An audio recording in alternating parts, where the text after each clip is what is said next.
الله غامض أصلا لدرجة إننا نشك في وجوده؟ ليه مش متشاف بسهولة؟ سؤال فعلا كان بيحيرني كتير وما زال. بس كلمة نشوفه، حضرتك بتتكلم عن العين ورؤيتها، وهل لو أنت شفت بالعين دي حلت المشكلة؟ هل كل ما تراه العين حقيقي؟ وهل كل ما لا تراه العين غير موجود أو غير حقيقي؟ أعتقد إحنا كلنا بنؤمن وبنصدق بالجاذبية ونحن لم نراها، ونؤمن بالإبداع الغريب جدا في الضوء ونحن لا نرى الفوتونز التي تكون الضوء، لا نرى البارتيكلز الجزيئات التي تكون الضوء. لا أحد فينا يرى الواقع كما هو، نحن نرى الواقع طبقا لما تصوره عقولنا. إيمانويل كانت أعظم الفلاسفة الألمان، من أعظم العقول اللي ظهرت على مر التاريخ، قال إحنا ما بنشوفش الحقيقة، وجاب تشبيه قال إحنا عاملين زي اللي قاعد في أوضة معلقين له شاشة تعرض اللي بيحصل بره، لكن إحنا عمرنا ما شفنا اللي بيحصل. إحنا الواقع اللي شايفينه هو الواقع اللي نقله لنا الحواس الخمسة بتاعتنا. هل الحواس الخمسة بتاعتنا يمكننا الثقة فيها بصورة مطلقة بحيث اللي أنا شايفه في الآخر أقول هو ده فعلا الحقيقة؟ السؤال ده سؤال محتاج إجابة، والفلاسفة بيجاوبوا عليه بإجابة لا. الحاجة التانية ودي الأهم عندي، هو الله عايزنا نشوفه ولا عايزنا نقيم علاقة معه؟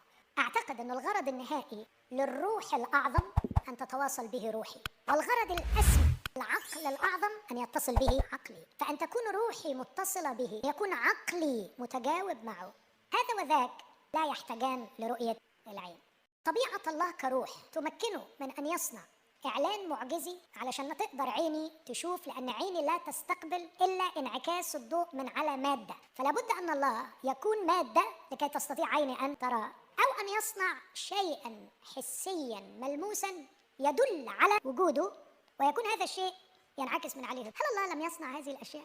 لما بتكلم عن الأرض دي، لما بتكلم عن الشمس، لما بتكلم عن هذا الكون الرهيب، ألم يحدث أننا اعتدنا هذه المعجزة فاعتبرناها أشياء طبيعية رغم أنها معجزة يومية متكررة؟ كتير بقعد أتأمل في جسمي وأقول له يا رب القلب ده بيضخ كل يوم آلاف لترات الدم بدون توقف بدون راحة، أليست هذه معجزة؟ المخ البشري أليست هذه معجزة؟ فإذا نقلت الحديث من أن الله باعتباره طبيعة روحية لا يمكن أن يسقط عليها الضوء وينعكس فأراه لأنه ليس بمادة، إلى منطقة تاني أنه أوكي لا يريني ذاته لكن يصنع شيئا حسيا ملموسا يدلل على وجوده. فسؤالي ألا توجد هذه الأشياء الحسية التي تدلل على وجوده؟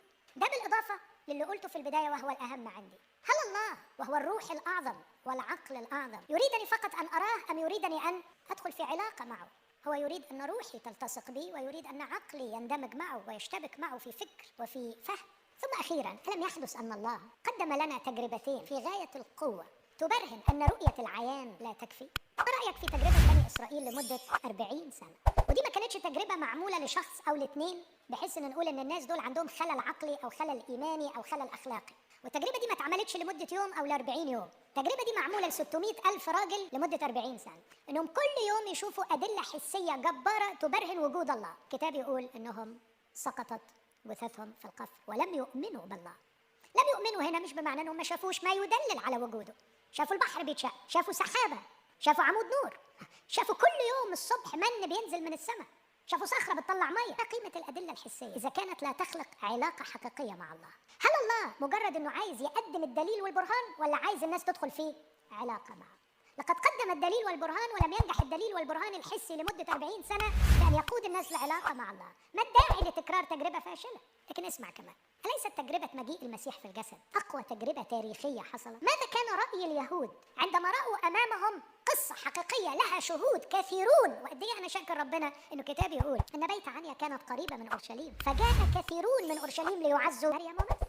وعندما قامت مريم ذهبت إلى المعلم ظنوا أنها ذاهبة إلى القبر فصحبوها، جمع كبير صحبها إلى القبر، وكان اليهود واقفون عند القبر ورأوا جثة قد أنتنت تخرج من القبر. وهنا مش رأوا دليل على وجود الله، رأوا الله والدليل، فالله يقيم الميت. كان إيه رد فعل اليهود؟ قالوا نقتل المسيح ونقتل الدليل ونقتل العازم.